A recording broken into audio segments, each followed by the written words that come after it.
À 85 ans, dans une lumière douce comme la fin d'une journée d'hiver, Anouk Aimée a laissé échapper une phrase qui sembla suspendre l'air autour d'elle. Je ne pardonnerai jamais à 5 personnes, 5 visages que le temps n'a jamais pu effacer. Sa voix n'était ni amère ni tremblante. Elle avait la gravité calme de ceux qui ont trop longtemps porté leur vérité en silence. Dans la pièce, les murs semblaient absorber chaque syllabe, comme si son aveu tardif réveillait des ombres anciennes, prêtes à revenir s'asseoir à ses côtés. Face à cette femme dont la carrière a traversé 6 décennies de cinéma, dont le regard a fasciné des générations de spectateurs, on aurait pu croire qu'elle avait tout oublié, tout dépassé, tout transcendé. Mais derrière la légende, derrière la beauté immobile qui avait fait d'elle une icône européenne, subsistaient des brèches jamais refermées. La gloire, la reconnaissance, les prix prestigieux n'avaient pas effacé les cicatrices invisibles, celles que personne ne voit, mais qui sculptent la vie plus profondément que les rôles les plus émouvants. Ce soir-là, son visage était baigné d'une lumière jaune pâle, presque irréelle, celle qu'on retrouve dans les films d'autrefois. Son regard, encore vif malgré les années, portait la marque de ce qui avait été perdu, trahi, ou simplement abandonné en chemin. Il y avait dans son silence un monde entier, celui des promesses non tenues, des départs brusques, des confidences trahies. Et puis cette question, suspendue au bord de ses lèvres, semblait flotter entre elle et nous. Qui sont ces 5 personnes qui ont brisé sa confiance au point de ne jamais mériter son pardon? 5 noms, 5 histoires, et une vérité que, pour la première fois, Anouk Aimée semblait enfin prête à dévoiler. Pour comprendre les 5 visages qui ont fracturé la confiance d'Anouk Aimée, il faut revenir bien avant la célébrité, bien avant les plateaux de tournage et les regards du public. Il faut remonter à Paris en 1932, dans un appartement modeste près du boulevard de Magenta, où la petite Nicole Dreyfus, celle qui deviendra plus tard Anouk Aimée, grandissait dans une atmosphère faite de théâtre, de répétition et de silence lourd. Sa mère, actrice passionnée mais souvent absente, vivait au rythme imprévisible des rôles. Son père, également artiste, oscillait entre enthousiasme et fragilité. L'enfant observait leurs doutes, leurs espoirs, leurs moments d'éclat et leurs effondrements, comprenant déjà que le monde adulte est un territoire instable où rien n'est jamais garanti. Lorsque la guerre éclata, Nicole n'avait que 7 ans. Les rues devinrent sombres, les conversations se chuchotèrent, les regards se firent plus méfiants.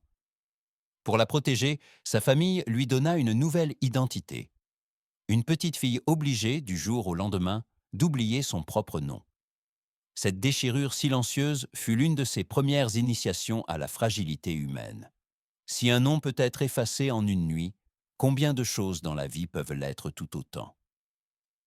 Elle comprit que la sécurité est une illusion et que la confiance, une promesse toujours menacée. À l'adolescence, elle trouva refuge dans l'art. Les studios, l'odeur des costumes, les discussions feutrées dans les loges, tout cela formait un monde parallèle, protecteur, presque sacré. Elle y découvrit une forme de liberté nouvelle, mais aussi une vulnérabilité plus profonde. Pour être aimée par le public, il fallait s'ouvrir, se livrer, offrir quelque chose de soi. Et offrir, c'est aussi risquer de perdre. Très tôt, elle apprit que la lumière attire autant la bienveillance que la jalousie. Sa mère lui répétait souvent « Ne donne pas ton cœur trop vite, ma petite. Peu de gens savent en prendre soin. » Une phrase d'apparence simple qui deviendrait des années plus tard une prophétie intime.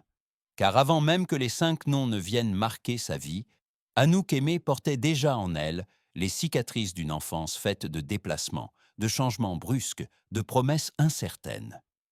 Elle comprit très jeune que les blessures les plus profondes ne naissent pas dans les cris, mais dans les silences qui s'installent sans prévenir, et que ce sont elles qui déterminent, bien des années plus tard, ce que l'on ne pourra jamais vraiment pardonner. Les années qui suivirent furent celles d'une ascension presque irréelle, comme si le destin cherchait à réparer les ombres de son enfance.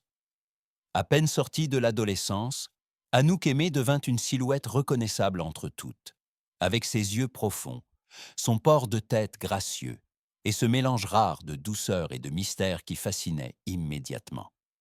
Les plateaux de tournage devinrent sa seconde maison, un territoire où chaque projecteur semblait sculpter sa présence et deviner ce qu'elle ne disait jamais à voix haute. Dans les années 1950, elle enchaînait les rôles avec une intensité silencieuse. Au studio de Cinecittà, on la voyait traverser les couloirs d'un pas léger, vêtue d'élégance et d'une timidité qui ne faisait qu'amplifier son aura. Federico Fellini fut l'un des premiers à déceler cette mélancolie naturelle qui lui donnait l'air d'une héroïne déjà blessée par la vie. À ses yeux, elle n'avait pas besoin de dialogue. Un simple mouvement de regard suffisait à raconter une histoire entière. C'est ainsi que naquit entre eux une complicité artistique qui la propulsa au rang de muse, presque malgré elle. Mais cette ascension lumineuse cachait des fissures invisibles. La célébrité, avec ses promesses étincelantes, est une lumière qui brûle autant qu'elle éclaire. Chaque interview devenait une scène, chaque apparition publique une performance fragile où elle devait tenir son rôle sans laisser transparaître ses doutes. Sous les applaudissements, elle sentait parfois un vide étrangement familier, le même que celui de l'enfant qu'elle avait été, cherchant une présence stable dans un monde trop instable. C'est aussi pendant cette période qu'elle connut l'amour, un amour beau mais dangereux, comme une flamme brillante dans une pièce plongée dans la pénombre. Un jeune acteur, charmant, fougueux, lui promettait avec des mots de velours qu'il ne partirait jamais. Elle voulut y croire, peut-être trop vite, mais quelques mois plus tard, il disparut aussi soudainement qu'il était apparu, laissant derrière lui un silence brutal et une blessure qu'elle cacha sous le maquillage des tournages. Ce jour-là, la fissure intérieure devint fracture. Pourtant, sa carrière ne cessa de monter. Le triomphe de un homme et une femme fit d'elle une icône intemporelle. Sa voix douce, ses gestes mesurés, son visage baigné dans une lumière presque irréelle, tout contribua à sa légende. Mais sous la gloire, quelque chose s'effritait. Chaque succès creusait davantage la distance entre elle et les autres. Elle apprit à masquer ses vérités, à sourire dans le vacarme, à se taire dans les coulisses. Et au sommet de sa célébrité, une question commença à hanter ses nuits. Quels sont les noms, parmi tous ceux qu'elle a croisés, qu'elle ne pourrait jamais pardonner? Les ruptures qui marquèrent la vie d'Anouk Aimée ne furent jamais éclatantes. Elles n'eurent ni cris, ni portes claquées, ni scandales spectaculaires. Elles glissèrent dans son existence comme des ombres patientes, avançant sans bruit, gagnant du terrain jusqu'à devenir impossible à ignorer. La première véritable fracture survint au début des années 60, alors qu'elle était déjà l'une des figures les plus respectées du cinéma européen. C'est à ce moment-là qu'elle comprit une vérité crue. Plus la lumière est vive, plus elle attire les silhouettes dangereuses. Un soir, dans une loge étroite éclairée par 2 ampoules tremblotantes, elle reçut une lettre. Quelques lignes tracées d'une écriture qu'elle connaissait trop bien. L'homme qui l'avait accompagnée durant plusieurs projets, celui qu'elle considérait presque comme un frère, rompait brutalement leur collaboration. Sans explication véritable, sans rendez-vous, sans même la décence d'un regard. Il annonçait qu'il avait choisi une actrice plus jeune, plus docile, plus rentable. Les mots secs et tranchants lui brûlèrent la poitrine. Elle resta assise longtemps, la lettre ouverte entre les doigts, comme si le silence autour d'elle absorbait sa stupeur. Ce soir-là, elle cessa de croire aux fidélités proclamées trop facilement. Une seconde blessure, plus intime et plus sourde, arriva quelques années plus tard. Un projet auquel elle tenait profondément, un film qu'elle rêvait de porter depuis longtemps, fut saboté par quelqu'un en qui elle avait placé toute sa confiance.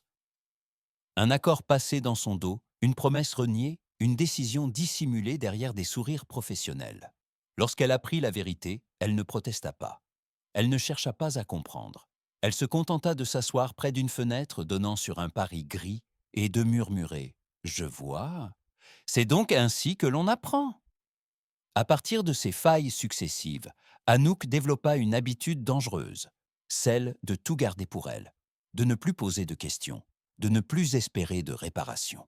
Elle laissa les portes se fermer doucement, les voix s'éteindre, les visages s'éloigner sans retenue. Les amitiés que l'on croyait solides se fissuraient lorsqu'elle refusait de jouer le jeu des masques. Le milieu artistique, qu'elle avait tant aimé, révélait son visage le plus impitoyable. Et malgré toutes ces blessures accumulées, une certitude demeurait au fond d'elle. 5 noms, 5 silhouettes gravées dans la mémoire de sa vie. Des noms qu'elle ne pourrait jamais effacer.